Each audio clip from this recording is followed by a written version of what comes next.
Así es, aquí y en la Quebrada del Ají, nuevo programa, nuevo podcast de opinión, de construcción, de crítica y por supuesto de mucha participación. Emprendemos el desafío de salir al paso a la mentira, de salir al paso a la relativización de valores, de principios, de aquello que no aporta nada en la construcción de opinión crítica por parte de la mayoría de las chilenas y chilenos. Asumimos un desafío enorme que significa desde nuestro territorio, Rancagua, región de O'Higgins, aportar a esa construcción, como decíamos, de unión de fuerzas que permita que efectivamente aquello que se dice es aquello que sea cercano y muy cercano a la realidad. Salirle al paso, repetimos, ¿no es cierto?, a las falsedades, a aquello que inunda, aquello que los medios de comunicación masivos utilizan para crear opinión que a alguien le conviene, pero que no siempre es la realidad.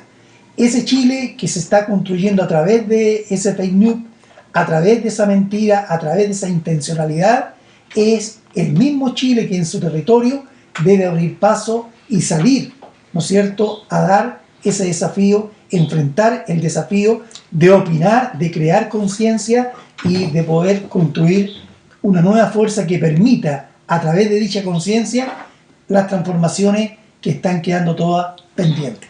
Para eso nos unimos humildemente, en términos muy modestos, pero lo hacemos en forma sistemática y con mucha responsabilidad. Cuando digo nos unimos, hablo de nuestra amiga, compañera Carmen Luz Pérez López, ¿no es cierto?, asistente social de profesión, en ejercicio, y también, ¿no es cierto?, dirigente del Partido Comunista de la comuna de Rancagua. Hablo de Edison Ortiz, reconocido profesor en la región de O'Higgins, y también, digamos, en el marco nacional, profesor de Historia y Geografía, columnista de varios medios de comunicación local y regional, y nacional también, ¿no es cierto?, en algunas oportunidades, y doctor en Historia. Y quien les habla y lo abraza a la vez, Roberto Villalba Reyes, profesor de Historia y Geografía, varias veces dirigente del Colegio de Profesores de O'Higgins y a nivel nacional. Asumimos aquello entonces. Hoy día lo asumimos en el marco del inicio de clases. No solamente por un tema de decirlo todos los años, porque todos los años se inician las clases y tenemos programas y opiniones, sino que lo decimos además porque iniciamos las clases en el contexto de no haber podido resolver una crisis enorme de la educación pública, que nos preguntamos si se produce a partir de allí o venía produciéndose, y esto lo aborda, como es la implementación de la nueva educación pública y los famosos servicios locales de educación, que en un 80% uno podría decir o preguntarse si estamos a las puertas de un nuevo fracaso, un nuevo golpe a la educación pública. Pero lo concreto es que Atacama puso el tema sobre la mesa e iniciamos lo que marcó el inicio del año escolar, es esa crisis expresada en Atacama, pero que acá cerquita también tiene su propia expresión, como haber visto hace 2 semanas atrás a la PDI, ¿no es cierto?, allanando la sede del SLEP de Colchagua, también por un tema de malversación de fondos, también por una crisis financiera. Eso es la gran pregunta. ¿Estamos frente a un nuevo golpe de la educación pública? ¿Es salvable este proyecto de nueva educación pública o hay que retomar fuerza para analizar cuáles fueron los pros y los contras y realmente aunar criterio y voluntad por un nuevo camino que nos llegue de verdad a fortalecer la educación pública? Carmen. Muy buenos días, saludarlos esta mañana, ya terminando el verano, acercándonos al otoño. Agradecer este espacio donde nosotros podamos también dar nuestra opinión y poder hacerla colectiva a ustedes. Mira, los servicios locales de educación pública, conocidos como los SLEP, en su espíritu tiene una necesidad de respuesta a los problemas que también enfrenta la educación subvencionada bajo la administración de las municipalidades.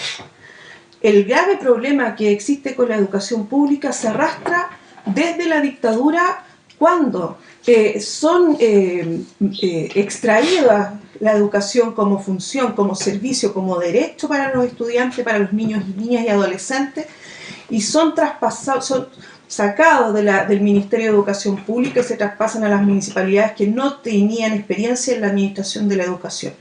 Nunca la han tenido, no creo que la vayan a tener. Pueden haber municipales que efectivamente realizan una administración conforme a lo que es la educación, pero no todas la tienen. Si las municipalidades históricamente cumplieron un rol de administración territorial, de los problemas territoriales que le afectan a la ciudadanía.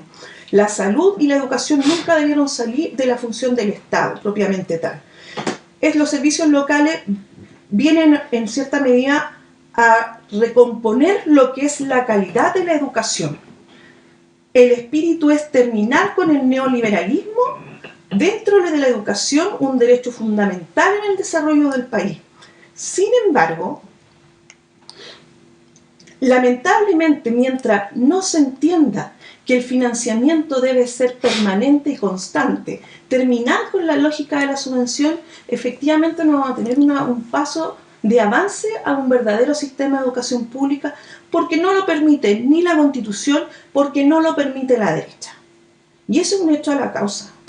Mientras la derecha mantenga su concepto de sostener el neoliberalismo como forma de funcionamiento, como mercado regulador de todo nuestro quehacer, de todos nuestros derechos, de todas nuestras necesidades, nada va a funcionar. Yo creo que, porque los servicios de educación pública, la nueva educación pública que surge durante el gobierno de Michelle Bachelet II, viene precisamente a remover los cimientos del neoliberalismo. Pero mientras no esté toda la sociedad, los políticos convencidos de que sí tenemos que dar ese paso, no lo vamos a lograr. Es lo mismo que pasa con la salud. Son nuestros derechos, lo mismo que nos pasa con la previsión social.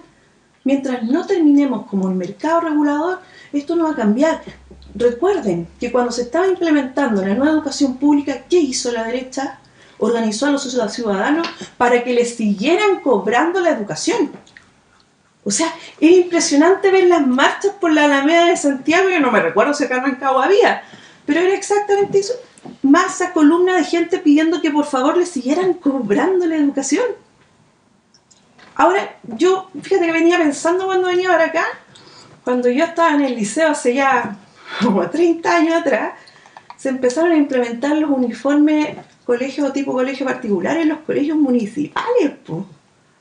Esa no puede ser la lógica de que una familia en la educación pública tenga que gastar 20.000 pesos por una polera para complementar su educación, o que tenga que estar pagando clases particulares para que puedan los chicos poder solventar las falencias que se producen, porque pucha, un profesor, y que se entiende, está un mes con licencia, pero no hay reemplazo para el profesor, o que sigamos teniendo profesores taxi en los colegios como sea en las universidades, que los tienen por hora. Esa es la lógica que debe cambiar. O lo mismo que pasa cuando un profesor pucha, va a cumplir los 2 años y los despiden para no tenerles contrato indefinido, son las debilidades. Mientras eso no cambie, ningún sistema va a funcionar, ninguno. Bien, ahí tenemos una primera opinión de acercamiento al gran problema por parte de Calu, Carmen Luz, pero le vamos a decir el programa Calu. La Calu. Y ahora otro amigo, Edison. Sí, bueno, un gusto estar acá en esta iniciativa. Siempre hay que estar emprendiendo cosas innovadoras, ¿ya?, en la vida. Y como buen hombre de izquierda hay que ser innovador y emprendedor, pero yo creo que si le damos contenido a este programa y lo hacemos atractivo en términos de que genere opinión pública, que no sea un programa más de los que ya sobran, está todo bien. Yo creo que la crisis de los servicios locales es estructural. Yo ahí, antes de entrar al programa, les copié una columna que escribí en el 2015 en El Mostrador, por la cual me llaman hasta el día de hoy de CIPER, reconociéndome que le he hecho un tepo, porque yo dije que iba a ser la misma mierda con otras moscas nomás, porque no iba a cambiar el método de selección. La alta dirección pública en Chile es súper cuestionable desde el punto de vista de la injerencia política, y en ese artículo yo digo que ¿Quién va a poner a estos cargos? Va a ser el parlamentario más influyente de la coalición que exista. Si no es Macaya, era Letelier, ¿ya? Pero en la misma, y eso pasó con el servicio local, ¿ya? Actores vinculados a organizaciones políticas. El SLEP de Colchagua está controlado por la UDI, eso no es un secreto para nadie, ¿ya? ¿Ya? Yo aún les contaba como anécdota que un director de un colegio esperando me dijo, al del SLEP Colchagua solamente falta que le pongan el logo de RN y la UDI, ¿ya? Entonces esa metodología no cambió, y esa es la metodología que hizo Crisis, ¿ya? Que es la designación. La Sol Serrano tiene un libro maravilloso que se llama Nación y Universidad, y termina ese libro con una frase que es contundente. Dice: el Estado chileno, que durante 150 años se dedicó a construir y a ser actor protagónico de la educación pública, ¿ya? Ese mismo Estado en 25 años lo desarmó todo, ¿ya? Y claro, cuando se introduce el movimiento educativo 1974-76, introduce en la discusión en la UNESCO el documento donde se establece el principio de la subsidiariedad. Ya está todo andando. La pregunta es: ¿por qué la centroizquierda mantuvo ese modelo? Porque esa discusión se dio en el 89 en el programa, ¿ya? A cambio, a los profesores se les dio el estatuto docente y recuerda tú que se introducen principios que se profundiza el modelo. La concertación profundizó el modelo, ¿ya? Lo que hizo fue mejorar elementos de gestión, se crearon las cargas directivas, se introdujo esta idea que venía del mundo empresarial, de que una buena gestión podía hacer la diferencia, ¿ya? Se masificó y se institucionalizó el CIMSE como esta locura colectiva a la cual son sometidos los colegios todos los años, que tienen distintas historias, que tienen distintos alumnos, pero se los someten a un instrumento que es estándar para todos, ¿ya? Y la nueva mayoría no hizo algo distinto, ratificó esta idea que yo la vi en el programa del Marco del 2009 y que yo me acuerdo que discutí con él y con Esteban Valenzuela, que era esta idea de crear servicios regionales de educación, así se llamaban en ese programa. Y eso fue lo que se institucionalizó. Y yo recuerdo que a varios diputados yo dijo: eso va a ser un fracaso. Va a ser un fracaso porque no se cambia el modelo, se perpetúa. ¿Recuerdan ustedes la frase de Izaguirre en Mercurio en mayo del 2014 cuando lo entrevista a Carlos Peña, el reportaje fin de semana, cuando dice: cuando llegué al Ministerio de Educación no había un solo paper de cómo hacer el proceso de vuelta a la educación pública? Me lo confesó una alta funcionaria del Ministerio de Educación el año pasado, cuando dice que al momento de querer convertir o traspasar los colegios al Ministerio de Educación se encontraron que no había herramientas legales, ¿ya? Entonces, también es un poco chistoso lo que ocurrió con nuestro mundo, que un mundo muy cantinflesco que se dedicó a hacer mucha promesa y no se dedicaron a profundizarla, ¿ya?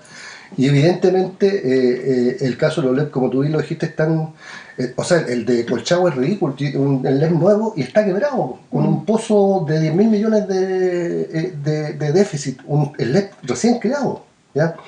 El de Atacama de más larga duración, pero ahí también se mezcla los actores políticos. La Yarna Proboste, recuerda tú que el actual ministro, Nicolás Catando, le tocó negociar como funcionario del ministerio la reforma, y del 2014 ya ella se la saltaron. Ya hay una pasada de cuenta ahí también. Todo el mundo sabe en el norte que ella ha sido la instigadora del movimiento, que razones hay, ¿ya?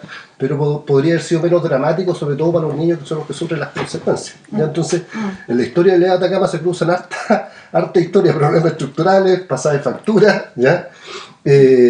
Yo tengo la impresión de que la crisis estructural, y si efectivamente nosotros nos queremos tomar en serio el tema esta vez, hay que suspender un poquito la implementación de los LEP que faltan, ¿ya? Porque además recuerda tú que ya hay comunidades educativas que ya no quieren entrar, ¿ya? Yo lo he visto en Cortauco, lo he visto en varias comunidades que ya, producto de todo lo que han visto, no quieren entrar, ¿ya? Darse una vueltita más de largo plazo, porque también no hay que ser miope en esto. Yo lo ejemplifico con mi hermana, le digo yo: pero mándalo a un colegio público. No, me estáis locos, van a pasar la mitad del año en paro. Entonces también está metido en el disco duro esa cosa. A mí me tocó ver en el 2011 en San Fernando cómo el liceo emblemático de la comuna pasaron por el largo paro que hubo ese año, pasaron de 800 a 200 alumnos, el Leandro Chile, y el Charme, que pasó de 900 a 150. Entonces también tenemos que armar una discusión ahí sobre el sentido de ser profesional en el mundo público, ¿ya? Yo creo que también es una discusión que nos falta, o sea, discusión contra el modelo, pero también una reflexión sobre cómo nosotros entendemos lo público. Sí, pero antes de dar mi opinión, digamos, yo comparto lo que tú dices respecto a la disminución de alumnos, ¿no es cierto?, del sector municipal al sector privado. Pero no quiero que se instale, porque no es así, de que esa gran trasvasije de miles de alumnos que hay entre la implementación de toda esta política en el 81 y la creación de los partidos subvencionados, acá es porque los profesores fueron a paro. Nosotros estamos hablando desde el 81 hasta el año 96, hasta el año 80, sí, pero eso habló. Sí, estoy de acuerdo contigo. Al año 96 ha sido un proceso. El trasvasije fue enorme sin ningún paro de los profesores. Porque el primer paro de profesores fuerte fue el año 96 recién. Recuerda tú que en la corporación municipal yo conversé esto con el Teo Valenzuela porque le pregunté el año pasado, le dije, oye, cuando tú fuiste alcalde, yo recuerdo que habían 30.000 alumnos vinculados a los colegios municipales y tenían 27 profesionales. Hoy día hay 16.000 alumnos y hay 127 funcionarios en la corporación municipal. Eso tampoco tiene mucho sustento. Pero es que eso, ¿sabes? Disculpa, antes o sea, de su opinión, pero es que va con la pregunta o sea, lo que tú precisamente estabas comentando de por qué cuando la concertación asume en el año 89, ¿por qué no se cambió el sistema de la educación? Y eso tiene que ver porque ellos hicieron parte de la educación, la básica, la media y también en la universitaria. Entonces, hay intereses de por medio que también impiden los avances reales. Entonces, durante esa época, cuando se le dio mayor impulso a los colegios subvencionados y pasaron a ser la guinda de la torta en la educación acá en nuestro país, y la educación pública fue quedando atrás. Yo soy hija de la educación pública, mis hijos son hijos de la educación pública y siempre la voy a defender y lamentablemente, porque eso también hay que reconocerlo, que cuando Piñera llegó en su primer mandato y entabló el concepto de los liceos bicentenarios, generó la mayor brecha en la educación pública porque efectivamente llegaron más recursos para la educación, para ciertos colegios emblemáticos en cada comuna, para hacerlos más grandes aún, más competitivo, pero el resto quedó en la cola, po. Y nadie quiere estudiar en los colegios que están en la cola, po. Y todos quieren llegar a los colegios que son los mejores, po. Todos aspiran a eso. Pero hay un tema, esto da para mucho, digamos, hasta cuánto nos alcanza el tiempo nosotros, porque efectivamente nuestros amigos, nuestras amigas que nos están escuchando, nos siguen escuchando, ¿ya? En un programa que además nos dijimos va a ser semanal. Ahora, el tema del concepto de calidad da para un programa, Carlos, porque el tema del buen y mal colegio está absolutamente tergiversado. Exacto. Ya, a mí me gustaría ver a los colegios con alto CIMSE, me gustaría ver encargados los problemas que tienen los colegios con bajo CIMSE. Vamos a ver si ese guitarrón lo pueden tocar. Sí, estoy de acuerdo. Pero entonces el tema, yo vuelvo a lo que dice Edison, pero quería hacer esa salvedad. El tema estructural es estructural. Por eso que, mire, yo traje un documento. Este documento lo hicieron en un encuentro con 98 delegados de comunas de la región de O'Higgins en abril del 2016, que nos reunimos en torno a resolver la opinión de la región, del magisterio de la región, respecto del proyecto de ley que se estaba discutiendo y que venía el año anterior. Estos 98 delegados son delegados que fueron elegidos en sus comunas para venir, es decir, tienen una participación mayor. Y se señala que efectivamente nosotros seguimos siendo parte de la opinión fuerte de que hay que desmunicipalizar la educación. Porque no va a ser cosa que alguien nos diga hoy día, o es LED o alcaldes. Porque, porque muchos están preguntando la pregunta es otra, que es la pregunta que es la pregunta que no estaba en el programa de EGUN del 89, y yo lo leí un montón de veces porque se prometió algo en el mundo educativo que no se cumplió. Acá se prometió a los profesores el estatuto que fue un valor. La pregunta es que ¿por qué no hicimos lo obvio? Que es devolver los colegios al Ministerio de Educación a través de las provincias o la región. Pero ahí vamos a lo estructural. Esa es la pregunta. Para poder continuar. Es tan estructural el tema que uno, sin querer irse al pasado, pero el pasado lo enseña, la salida a la dictadura es una salida pactada, Sí. negociada, que se planteó leyes secretas y se planteó en el acuerdo de Washington cuáles eran los ejes intocables. Absolutamente. Y la subsidiariedad era No, un no, eje estoy de intocable. acuerdo. Intocable en todos los aspectos de la vida nacional, hasta hoy día. Hasta hoy día. Sí. El tema es Pero cómo, además metido en el disco duro el cada tema uno es de cómo la nosotros. dinámica política del año 90 hasta acá ha hecho que eso se haya institucionalizado y ya siendo o no siendo parte, a algunos les quedó gustando. Entonces se hicieron parte del negocio de la educación Exactamente. y ya no querían pues. deshacerse. Sí, pues. Ahora, porque, digamos, la concertación tiene una culpa, digamos, muy grande que nunca ha asumido, pero quien implementa el acuerdo por el nuevo NEP con las deficiencias que tiene Es la nueva mayoría. es la nueva mayoría. Incluido el Partido Y Comunista. si nosotros lo colocáramos hoy día en el acuerdo, en el gobierno de Boric, que yo soy parte, digamos, del esfuerzo porque el gobierno le vaya bien, lo digo aquí, ¿ya? Con la objetividad que uno debe tratar de lograr, pero sin embargo también no está haciendo ningún esfuerzo por colocar sobre la mesa el problema, es decir, paremos esta desmunicipalización y pongamos de acuerdo qué es lo que queremos para abordarlo. Este documento, que es el que yo hago mención, señala que los profesores estamos de acuerdo por la desmunicipalización, pero no estamos de acuerdo por un cambio sostenedor, Claro. un rol, por el mismo rol del Claro. Estado. En otras palabras, estamos por descentralizar, terminar con la municipalización, pasar los colegios al Estado. Sí. No había para qué crear otra infraestructura legal como la educación pública, a través de las serenías, como tú planteabas anteriormente, con las direcciones provinciales de educación para la fiscalización e implementación, pero de verdad le da mucho rol también al Estado. Al Estado. Y el Estado sigue cumpliendo el mismo rol subsidiario, no puede cumplir otro, No se lo permite cumplir la otro. Constitución. Entonces, allí es que tenemos todos que hacernos cargo cuando hemos sido parte del andar político, lo digo asumiéndome, el andar político, para decir que efectivamente tampoco le hemos dado el palo al gato cuando hemos estado más cerca de poder dárselo. Sí, exacto. Más cerca de poder dárselo, no digo que hemos tenido toda la fuerza. Carlos. Y en eso que tú dices que estamos cerca de poder darlo, pero también hay una realidad que es que no existe la suficiente correlación de fuerza para llegar a transformaciones reales. Si digamos las cosas por su nombre, o sea, hoy día la derecha tiene el poder mediático. No solamente tiene el poder político, el poder empresarial, sino que también tiene el poder mediático. Y cuando vemos que aquí, yo el otro día lo conversaba con mi compañero, la derecha es fuerte con su ideología, con sus formas de accionar. Cuando salió, fue el plebiscito del sí y del no, es cierto, el no ganó por un porcentaje que es relevante. Siempre me acuerdo del titular que decía corrió solo y salió segundo, pero no, tampoco fue un triunfo avasallador. Y eso dio cuenta que en nuestro país hay una división que en cualquier momento puede correrse para un lado o para el otro.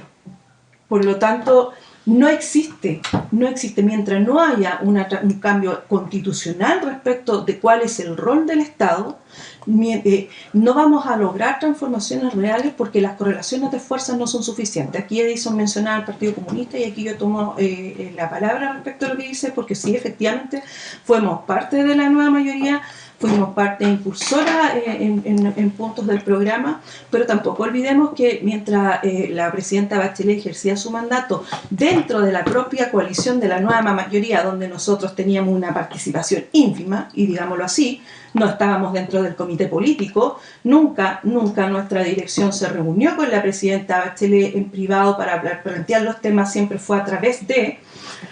dentro de ese mismo proceso, la misma presidenta tuvo bloqueos de parte de los mismos partidos de la nueva mayoría, que fue el Partido Socialista en su momento, la Democracia Cristiana, que la Democracia Cristiana se negaba a participar en los comités políticos en un momento, cuando Burgos era su ministro del Interior. O sea, dentro de la misma coalición de la nueva mayoría no existía la voluntad real para los cambios que se requerían. lo que salió precisamente de la nueva educación pública tiene que ver con ello también. Lo que salió de la implementación de la gratuidad en la educación superior, que no fue para aportar fondos basales a las universidades, que es lo que nosotros demandamos dentro de las universidades para que efectivamente sea una educación pública, tampoco fue por lo mismo. Por lo mismo, como tú dices, se profundiza la subsidiariedad, hay intereses de por medio y tampoco no hay voluntad política. ¿Por qué? Porque el mercado les acomoda todo. Roberto, es mentira que no hayamos tenido mayoría parlamentaria, las tuvo Bachelet 1 y las tuvo Bachelet 2. Lo que pasa es que al momento de implementar los cambios, esa coalición no era tan... Es que por eso te digo, pues sí, si finalmente dentro del mismo, no hay correlación, o sea, dentro del mismo la mayoría. Entonces no digamos que no hubo mayoría, la hubo, pero al momento de presionar eso, no era una coalición. Yo no dije mayoría, coherente, yo dije que no hay suficiente correlación de fuerza para la transformación. Coherente y consistente. Yo la impresión que tengo que recuerda tú el debate que se abre sobre lo público, que Carlos Peña deja abierto el debate y mete a lo público, ¿ya? A las universidades privadas, porque ellos también atienden gente. ¿Te acuerdas la discusión que hay? Que Mayor le responde con una columna notable en el mostrador. Incluso lo público se hizo la operación. ¿Y en qué terminamos? Terminamos en que las universidades que más se benefician de la gratuidad son las particulares. Pero recordemos a Ricardo Lagos, ¿sí?, cuando dice le cambia ya definitivamente el sentido a lo público. Sí, po. Y dice lo público está por el servicio que otorga, no Claro. por la propiedad. Sí, No, así sí, efectivamente. No, pues sí, Hablan de instituciones privadas con vocación pública. Cómo se fue también incluso el lenguaje reestructurando. Ahora, Y también es cierto, hubo gente que le gustó el modelo.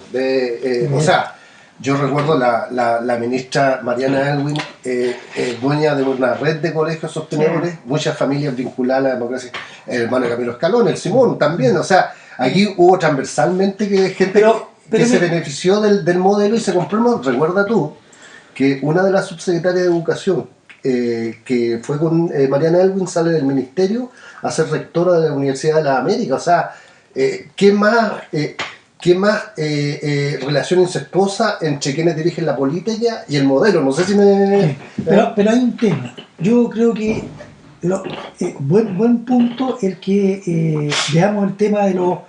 Y muy importante, no podemos no verlo, el tema de cómo se fue dando en esta historia corta. Claro. En la historia corta. Pero el problema es que hoy día enfrentamos una nueva crisis de la educación pública dentro de la crisis. Sí. Que no resolvimos a partir del 81, que son los cambios estructurales de la Constitución, Nelson. ¿Me entiendes? Ese es el tema. El Colegio de Profesores en su Asamblea Regional y Nacional ha dicho no más SLEP. Yo comparto eso. No más SLEP, no más. No nos vamos a oponer a que siga implementándose. ¿Me entiendes? Por ejemplo, es una buena decisión. Pero eso es el llamado, el guiño que se le está haciendo incluso al gobierno. No sé qué va a decir, pero sentémonos, pues. Claro. Sentémonos y hagamos esto porque no vamos a seguir. O sea, entonces, cuando, más allá de que estemos de acuerdo o no estemos de acuerdo, 80 días con las consecuencias de alumnos sin clase, ¿ya? Como herramienta el paro, siempre lo voy a compartir, no tengo ni un drama y he estado dirigiendo paro de 2 meses, sería un hipócrita si digo lo contrario, pero sin embargo, tener que llegar a la huelga de hambre de 3 dirigentes, dentro de ellos Carlos Rodríguez, quien saluda a través de esto, lo invitará al programa en algún momento, presidente regional de Atacama, es el jaque que le da. Ahora, el tema es cómo también esos movimientos locales son capaces de que sean movimientos territoriales. Yo voy a compartir la experiencia. No solamente del magisterio, sino de otros. Y ya se estaban uniendo sindicatos en Atacama. Claro.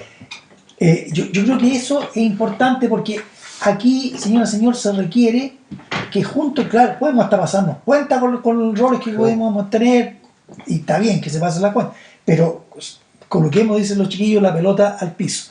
Estamos frente a un problema grave en la implementación de una política que se pretendió para fortalecer la educación pública, pero a vista y paciencia de lo que hay, ha debilitado más la educación pública allí donde se ha implementado. Mira, entonces, ¿qué hacemos con eso? O sea, lo que pasa es ¿cuál es?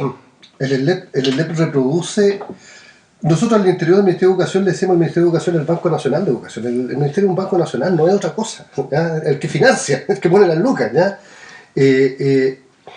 Ya se jibarizó, se lo dijo una vez a Carlos Montes, yo me acuerdo que cuando era diputado le dije que con la creación de la superintendencia y de la agencia de educación no hacían otra cosa más que seguir jibarizando el ministerio.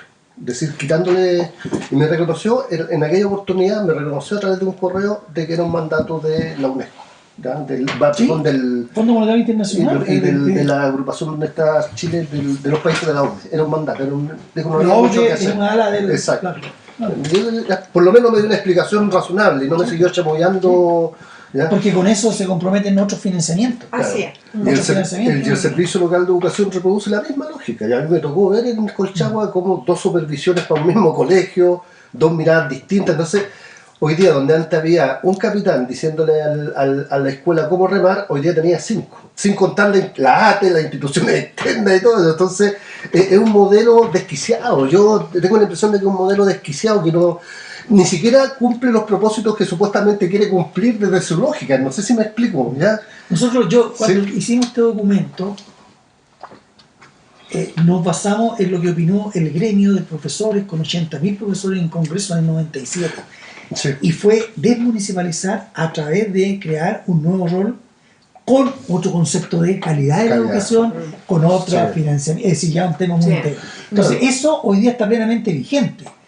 Y otras cosas que están pasando, al menos en la región de O'Higgins, déjame terminar disculpa, pero que se me va a olvidar. El tema es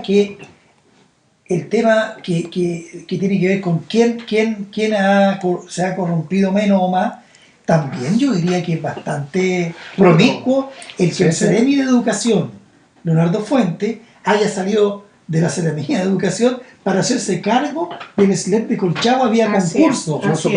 Y hoy día está suspendido, con cerca de 8 millones mensuales, pagándole todos los meses, suspendido en un sumario que no ha terminado.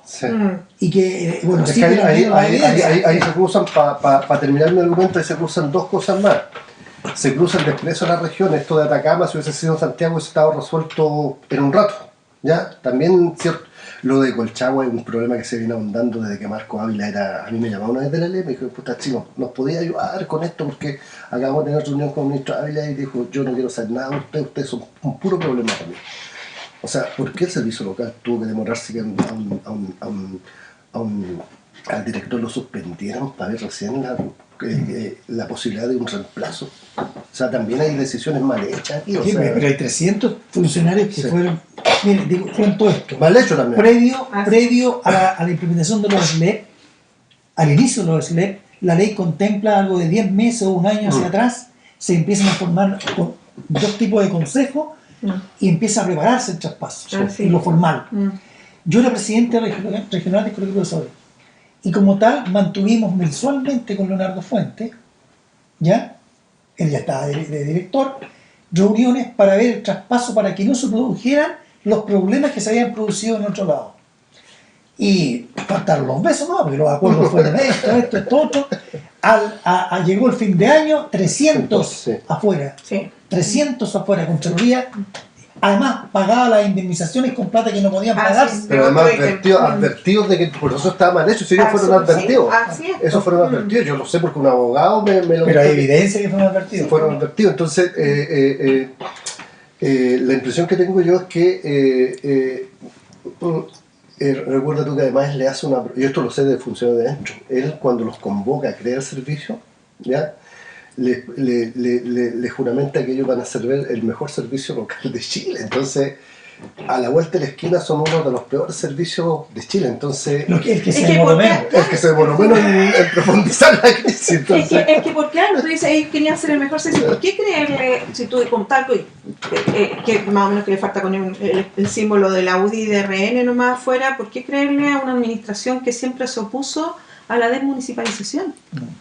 O sea, hasta uno podría pensar, bueno, quieren llevarlo realmente más al fracaso, profundizar aún más la crisis. Porque vieron el negocio también, pero por eso te digo. Porque siguió el mismo sistema y los mismos flancos para poder producir. Por eso te digo, ¿por qué creerle a un grupo de profesionales técnicos, que ni siquiera sé si son especialistas, de que esto va a funcionar si ellos nunca creyeron en eso y lo único que querían es echarlo? Vamos a redondear, porque la idea es que nuestro programa, ¿no es cierto?, que es Así es, aquí en la Quebrada del Ají, señale todas las verdades que nosotros pensamos o indaguemos para crear opinión o ayudar a la opinión, ¿cierto? Ser un aporte en ese sentido.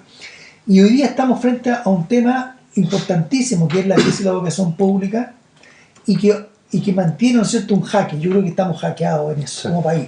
Y en eso tenemos que dar también, junto con decirla, tenemos que ser propositivos. Sí. Y en ese sentido, una de las cosas que yo al menos avanzo es que se debiera suspender el proceso de implementación de los SLEP, dar con plazos definidos y convocar a una mesa representativa. Claro.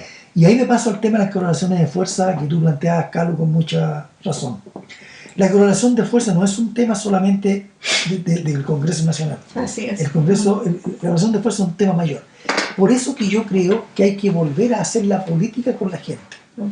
Entonces, hay que atreverse en estos 2 años que quedan. Si es que la idea es cambiar la correlación de fuerza, entonces hay que apoyarse en la gente y en los apoyos. Y para eso no podemos ir al Congreso solamente con una carpeta para ir a discutir en esa correlación de fuerza que estamos perdidos, sino que hay que ir con la gente para allá. No hay otra, y hay que volver a las movilizaciones del punto de vista seria, del punto de vista responsable, y no hay que ver con malos ojos ese llamado a paro que está haciendo la CUT para el mes de abril, para colocar en el centro las cosas, porque aquí, mira, pasamos 2 procesos de propuesta constitucional. Estamos viendo el tema que pasa con el SLEP. Estamos viendo que la derecha nos dice a todos, nosotros no vamos a votar por cambiar la AFP. Está diciendo, sigan ustedes como están. ¿Me entiendes? Eso están diciendo todos los días. Nos fue mal en el Congreso. Y todo, a ver cómo está el Congreso. No, eso no va a cambiar, señora, señor. Es mentira quien dice que vamos a ganar en el Congreso, la vamos a perder toda, porque a lo más vamos a tener que negociar. Ya del 6% de lo que va a ser anexo a lo que estamos imponiendo ahora por el empleador, ya vamos en un 3% que podría ser solidario, cuando debiera ser todo. Entonces, ya no ni se discute ni siquiera la propuesta de esa gran organización que se llamó No Más AFP. Estamos discutiendo el 0,1% de lo que propusieron los trabajadores en un plebiscito de 1 millón de personas. Yo participé y participaron todos ustedes. Entonces, esa fuerza en el Congreso debe ser apoyada, pero para eso tenemos que salirnos de los balcones. Tenemos pero también se requiere, también se requiere quebrar huevos. Pues. Y ciertos niveles de convicción. ¿Ya?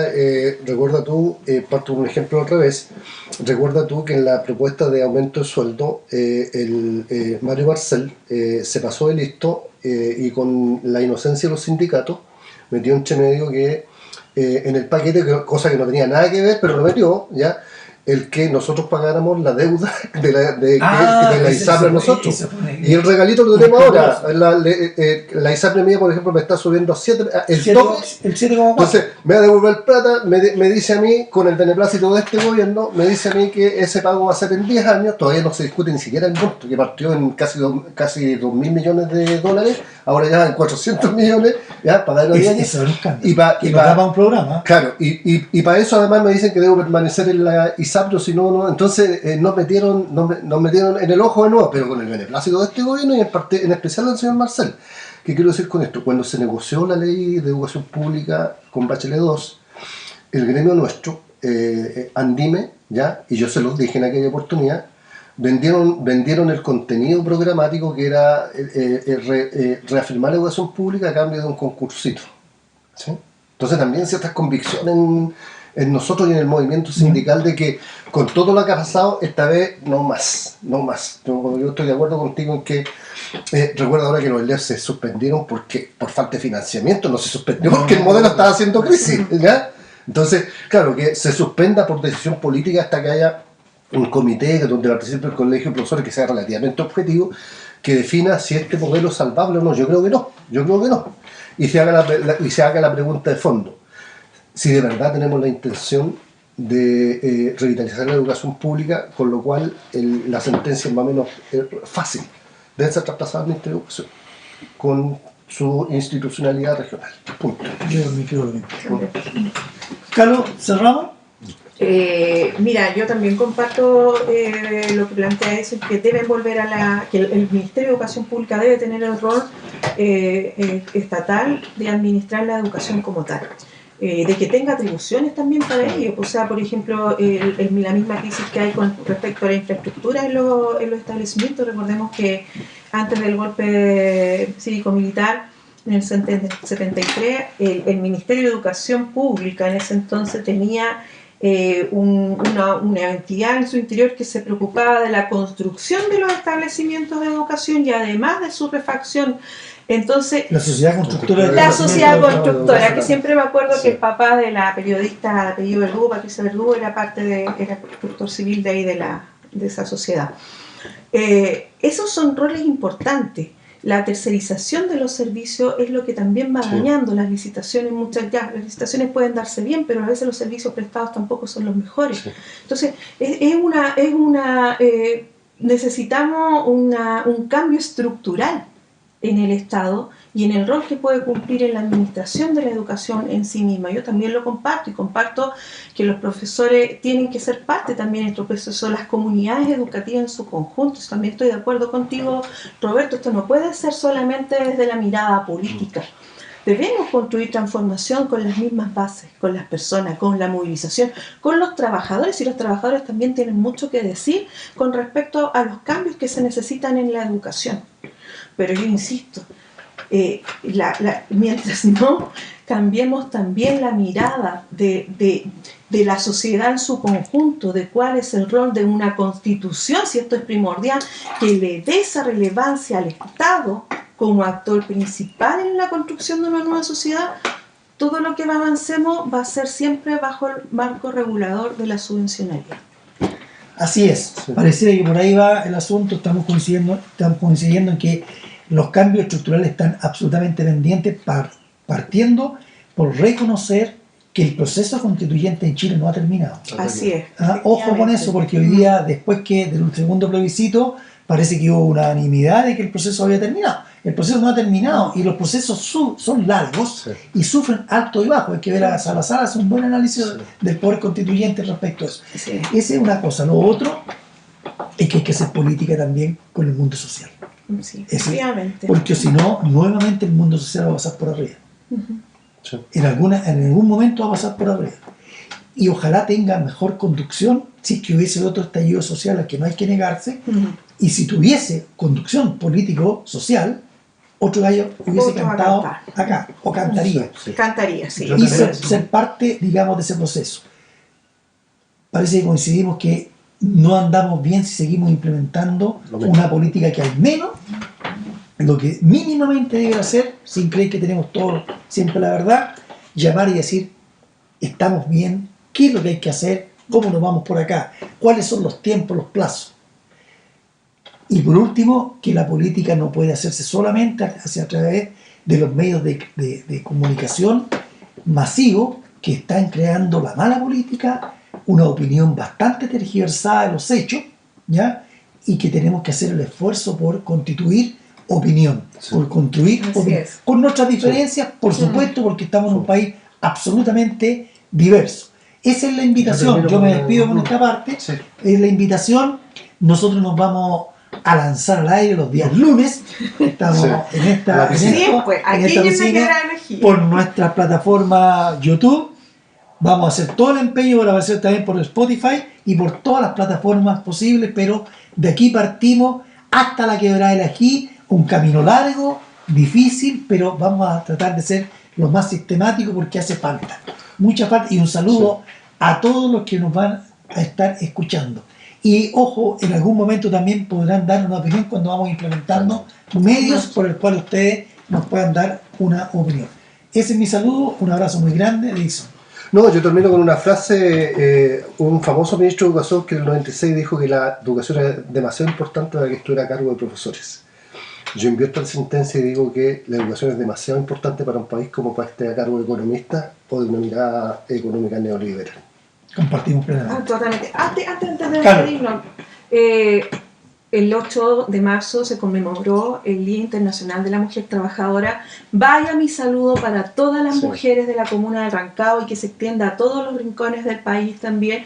Mujeres alegres, mujeres luchadoras, mujeres valientes, mujeres pero emprendedoras, a todas las mujeres de todas las edades.